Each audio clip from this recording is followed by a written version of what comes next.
कुछ एक न्यूमेरिकल करवा दो मोल कॉन्सेप्ट के। ठीक है, तो मैं कुछ एक न्यूमेरिकल 5, 7, 10 न्यूमेरिकल करवा देता हूँ, बाकी आप लोगों को खुद करने हैं। 25 न्यूमेरिकल्स हैं, प्रॉब्लम फॉर प्रैक्टिस में पेज नंबर 52। ठीक है, देखो पहला है what is the mass of, question number डाल देता हूँ मैं। ठीक है, इसका first part, what is the mass of 1 mole of water. 1 mole of water, ये मैं शायद करवा चुका हूँ एग्जाम्पल्स में। 1 मोल वाटर का मतलब है H2O, और 1 मोल में मास है, देखो एक हाइड्रोजन का मास होता है 1 यूनिट, और 2 हाइड्रोजन है तो 2 से मल्टीप्लाई कर दो, कितना हो गया 2। हाइड्रोजन का मास 2 और इसमें ऑक्सीजन का और जोड़ दो तो ऑक्सीजन का कितना होता है 16, तो टोटल कितना हो गया 18, तो 18 ग्राम लिखेंगे यहाँ पे। ठीक है, इसी में second 0.5 mole, 0.5 mole of CO2। ठीक है, तो 1 मोल CO2 में 1 मोल ऑफ CO2, 1 मोल में कितना मास होता है, कार्बन का 12, ऑक्सीजन का 16, और 2 ऑक्सीजन है तो 16 दूनी 32, 32 और 12 44। ठीक है, 44 ग्राम एक में, तो 0.5 में कितना हो जाएगा 44 इंटू में 0.5 मल्टीप्लाई कर दो। ठीक है, 22 ग्राम आ गया। ठीक है, इसी तरीके से क्वेश्चन नंबर 3 पे आ जाओ। 3 का पार्ट नंबर फर्स्ट, हमारे पास अब की बार क्या दे रखे हैं, एटम्स दे रखे हैं, कितने 6 पॉइंट, गिवन एटम देखो, गिवन एटम्स ऑफ ऑक्सीजन। ठीक है, मास बताना है, गिवन एटम कितने 6.022 इंटू 10⁻23। तो मैंने बताया था फॉर्मूला कि मोल बराबर होते हैं given mass upon molar mass, that is equals to given particle divide by 6.022 into 10⁻23 और is equals to given volume divide by 22.4 litre. ठीक है, तो जो निकालने हैं और जो दे रखे हैं उनको वो फॉर्मूले उठा लेंगे। मास निकालना है तो ये उठा लो, और पार्टिकल दे रखे हैं तो ये उठा लो। तो given mass divide by molar mass, molar mass किसका, ऑक्सीजन का। ठीक है, और यहाँ पे भाई एटम्स है ना, देखो एटम्स, एटम्स लिख रखा है तो ऑक्सीजन अकेला नेसेंट ऑक्सीजन होगा। ठीक है, तो ऑक्सीजन का मास कितना होता है, मोलर मास है 16। ठीक है, अगर ऑक्सीजन गैस दे देते हैं यहाँ पे, ठीक है, या फिर एटम्स नहीं देते, मॉलिक्यूल दे देते, ठीक है, या फिर कुछ भी नहीं देते तो हम इसको मॉलिक्यूल लिख लेते, फिर O2 लेते फॉर्मूला हम इसका। ठीक है, तो that is equals to given number of particle कितने दे रखे हैं 6.022 इंटू 10⁻23, और नीचे भी क्या हो जाएगा, जो नीचे तो है ही 6.02 10⁻23 कट गया, ये इधर चला जाएगा। तो गिवन मास कितना आ गया, मास ऑफ ऑक्सीजन कितना आ गया 16 ग्राम। ठीक है, अगर इसके मोल बनाने होते, कितने मोल बनाने हैं, तो गिवन पार्टिकल डिवाइड बाई 6.022 10⁻23, वो हमारे पास मोल आ जाते। ठीक है, 1 मोल बनता है इसका। ठीक, अब देखो सीसी का सेकंड पार्ट और देख लो, 1.0 into 10⁻23 molecules of H2S molecule हैं भाई इतने, इसमें मास बताइए, तो वही है गिवन मास निकालना है, फॉर्मूला वही निकाल लिए उठाएंगे, ये वाला। ठीक है, ये गिवन मास निकालना है, पार्टिकल दे रखे हैं, तो गिवन मास अपन मोलर मास H2S का, सल्फर का होता है 32, और हाइड्रोजन का 2 हाइड्रोजन है तो 2 हो गया, 32 और 2 34, that is equals to 1.0 into 10⁻23 divide किससे करेंगे 6.022 इंटू 10⁻23 से, कट गया। ठीक है, और अब देखो मास बराबर है 34 को इधर ले जाके मल्टीप्लाई करोगे 34 डिवाइड बाई 6.022 इंटू 10। ठीक है, ये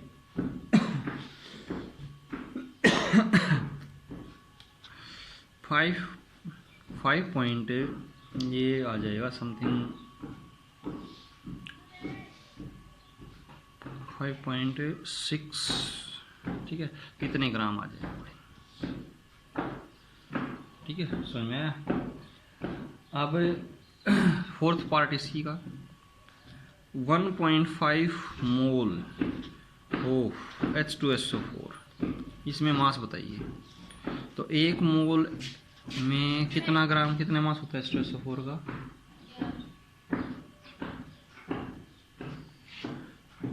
16 चौके, ऑक्सीजन का कितना हो जाएगा 16 और गुना 4, 16 चौक 64, ये होगा 98 ग्राम, ठीक है। 1.5 mole of H2SO4, 1 mole is equals to 98 gram, तो 1.5 मोल इज इक्वल्स टू 1.5 गुना 98, और ये हो जाएगा हमारे पास 7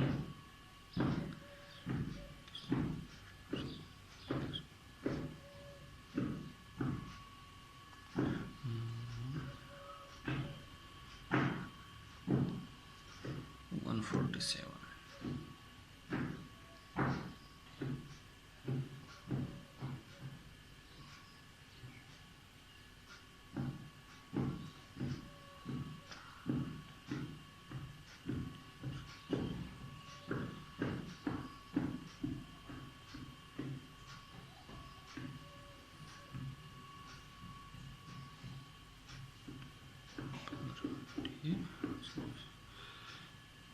ठीक है भाई, इतना हो गया, इतने ग्राम आ गया।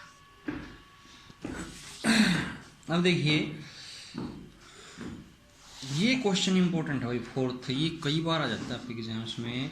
विच of the following weight most, किसका मास ज्यादा है?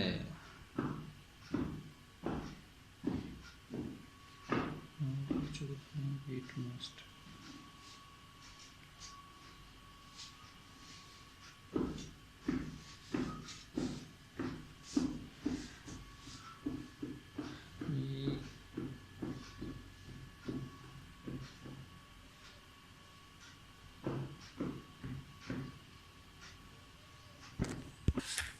अब देखो भाई क्वेश्चन नंबर फोर्थ का फर्स्ट पार्ट, ये 4 पार्ट दे रखे हैं, पूछ रखा है कि किसका मास, किसका वेट ज़्यादा है। अब देखो 50 ग्राम दे दिया ऑफ आयरन, ठीक है, 50 ग्राम ऑफ आयरन। अब देखिए आयरन का तो 50 ग्राम हो गया हमारे पास, सेकंड देखो 50 ग्राम ऑफ आयरन, सीधा सीधा आयरन दे दिया, ठीक है।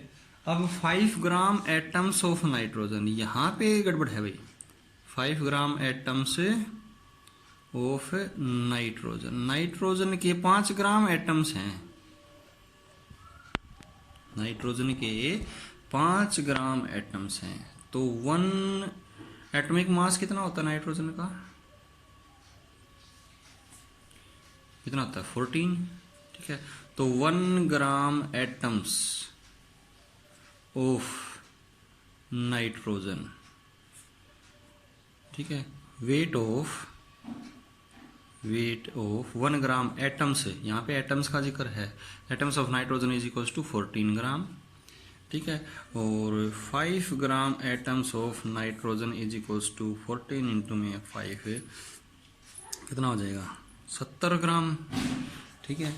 ऐसे ही अगर 0.1 ग्राम ऑफ सिल्वर लें, 0.1 ग्राम एटम्स ऑफ सिल्वर, तो 1 gram is equal 1 gram of silver, 1 gram atoms of silver कितना होता है, इसका एटॉमिक मास है सिल्वर का 108 ग्राम होता है भाई, ठीक है। और 0.1 ग्राम का मतलब है कि 108 डिवाइड बाई 0.1 मतलब 10.8 ग्राम, ठीक है। और नेक्स्ट फोर्थ पार्ट दे रखा है इसका 1.0 × 10⁻23 नहीं sorry 1 × 10⁻23 atoms of carbon,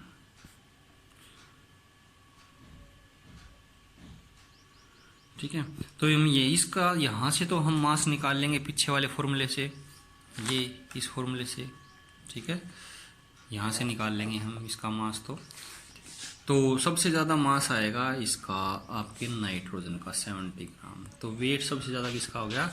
nitrogen का, फिर आयरन का, और फिर आपका आएगा इसका सिल्वर का, और फिर लास्ट में कार्बन का आएगा। कार्बन का तो 1.99 लगभग 2 ग्राम आएगा।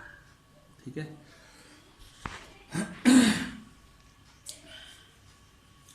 फिर है भाई नेक्स्ट है भाई 5th question.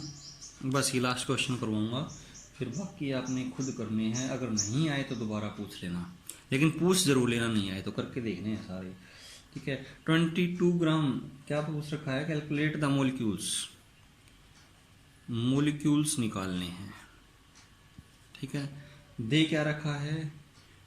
Given mass, given mass कितना है? 22 ग्राम। किसका है? कार्बन डाइऑक्साइड का, ऑफ CO2। ठीक है। 22 ग्राम मास है कार्बन डाइऑक्साइड का।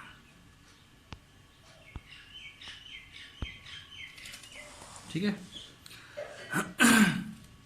अब मोलिक्यूल्स निकालने, तो फॉर्मूला कौन सा? Given mass upon molar mass is equals to given molecule divide by 6.02 × 10⁻23। ये हमें निकालना है। ये गिवन है, ये तो हमारे पास है ही, और ये हम निकाल लेंगे। कितना आएगा? CO2 का, कार्बन का 12 और ऑक्सीजन का 16 होता है। 2 ऑक्सीजन है तो 16 दूनी 32, ये कितना आ गया? 44। ठीक है। तो गिवन मास है 22 ग्राम, ये हो गया 44। दैट इज इक्वल्स टू, ये मोलिक्यूल्स निकालने हमने, और नीचे 6.02 × 10⁻23, ये कट गया 1/2। इसको इधर ले जाओ तो मोलिक्यूल्स इज इक्वल्स टू कितना आ जाएगा? 22/44 गुणा में 6.02 × 10⁻23। ठीक है। ये 2 पे कट गया, 2 से कटेगा 3.011। तो हमारे पास नंबर ऑफ मोलिक्यूल्स आ गए 3.011 × 10⁻23 मोलिक्यूल्स। ठीक है। बस बाकी आप खुद करेंगे।